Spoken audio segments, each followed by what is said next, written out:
They tell you to worry about your credit score and your mortgage. They tell you that a clean record means you never missed a car payment.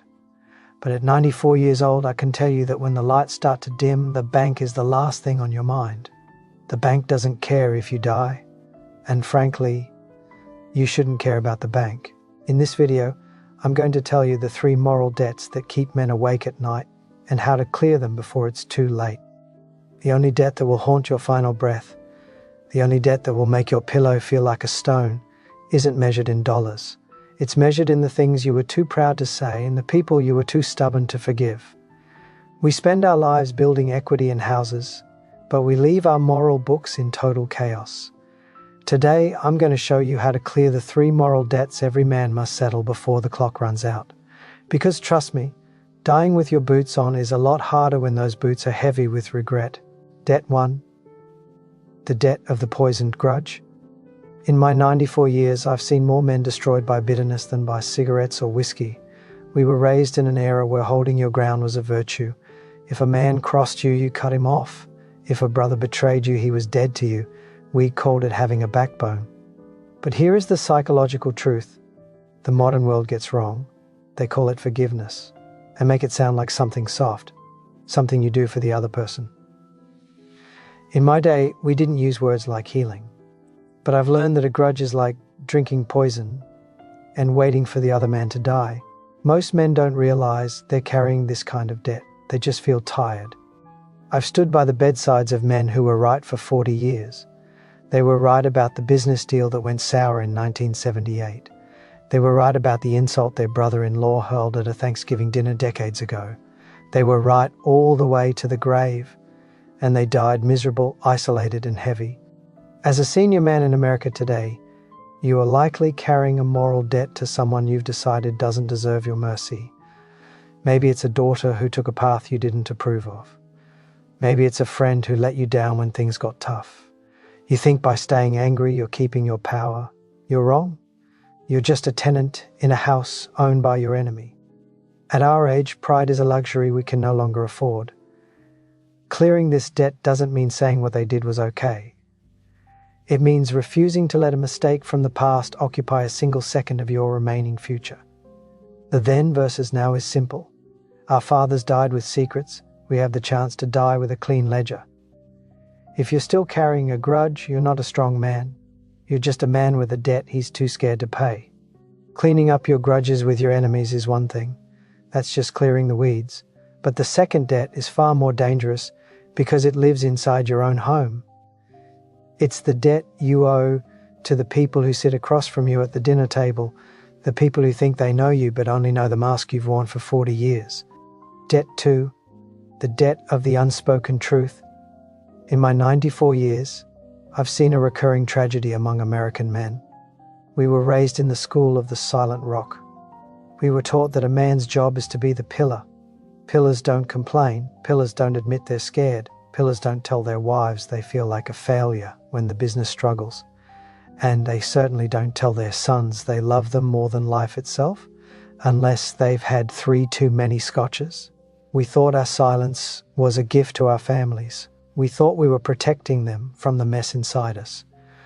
But here is the brutal truth. Your silence didn't protect them, it excluded them. Most families don't feel this as anger. They feel it as distance. By never showing your vulnerability, you left a moral debt of emotional honesty. You spent decades being a provider and a protector, but you forgot to be a human being. Now, as you look at your adult children, you wonder why there's a wall between you. You wonder why they talk to their mothers for an hour, but give you 5 minutes of, "How's the weather, Dad?" It's because you haven't paid the debt of the truth. You haven't told them who you really are. The then versus now is stark. Back in the day, if a man was a good provider, he had done his job, period. But today the world has changed. Your children and your spouse don't just want your paycheck or your pension. They want your story. They want to know what kept you up at night in 1992. They want to know the mistakes you made that you're ashamed of. They want to know the man behind the mask of the head of the household. This is where many men quietly lose their families without ever having an argument. I've seen too many men carry their best lessons to the grave because they were too tough to admit they ever struggled. That is a theft. You are stealing your family's emotional inheritance. Clearing this debt isn't about getting in touch with your feelings like some 20-year-old in a therapy circle. It's about integrity. It's about looking at your wife and saying, "I'm sorry I was so distant all those years. I was just terrified I couldn't give you the life you deserved."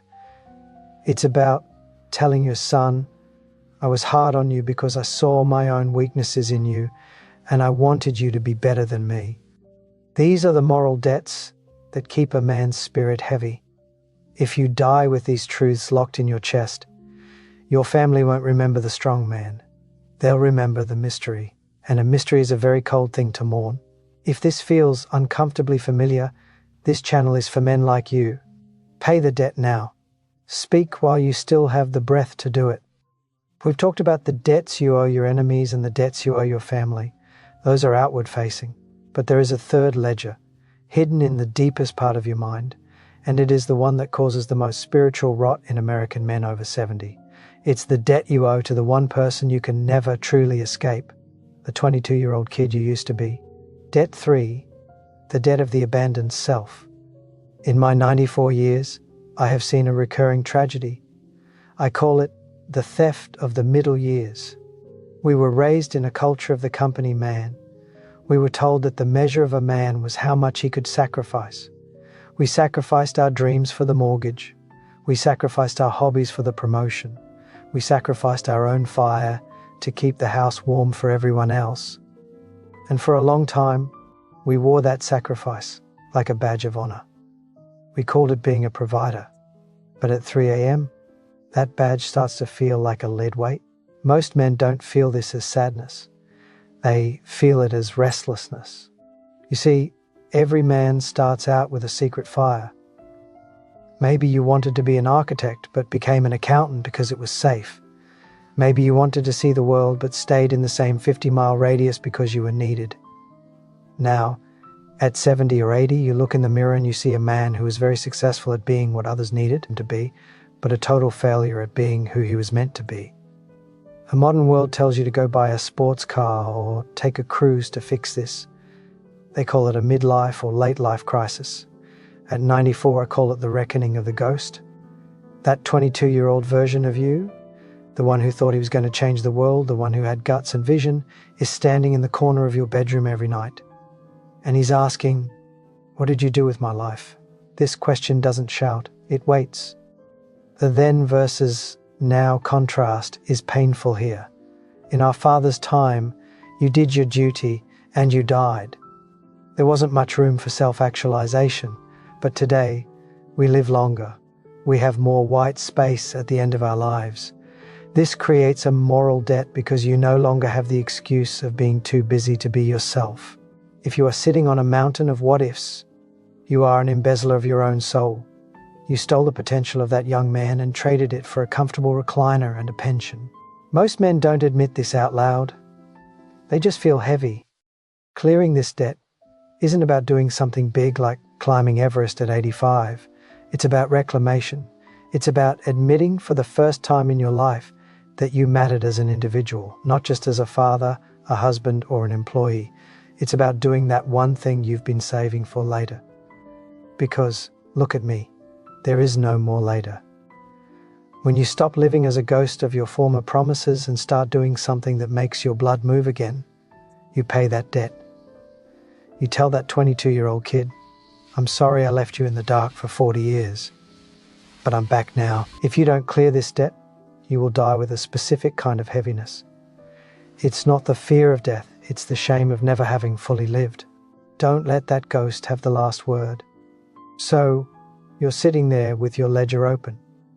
You see the grudges, the unspoken truths, and the promises you broke to your younger self.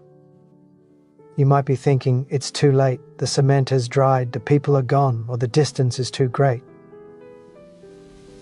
At 94, I can tell you that as long as there is breath in your lungs, the cement is still wet enough to move. Most men think this moment comes later. It comes now. The practical execution, paying the debt, In my day, we didn't go to retreats to find ourselves. We went to the woods, or we sat on the porch, and we figured things out with a piece of paper and a clear mind. To pay these moral debts, you don't need a therapist and you don't need a priest. You need action. I've watched men in their 80s try to think their way out of regret. It doesn't work. Regret is a physical weight and it requires a physical release. This is where most men hesitate. And hesitation is how debt compounds for the grudge. You don't have to invite your enemy to dinner. You just have to write their name on a piece of paper, look at it, and say, "I'm no longer paying for your mistakes with my peace." Then burn the paper. It sounds simple, it sounds like something for sensitive people. But in the old world, we knew the power of a ritual. Burn the debt, or it will burn you, for the unspoken truth. This is the hardest one. Pick one person, just one, and tell them a truth you've been hiding behind your pillar persona. Tell your daughter you're scared of being forgotten.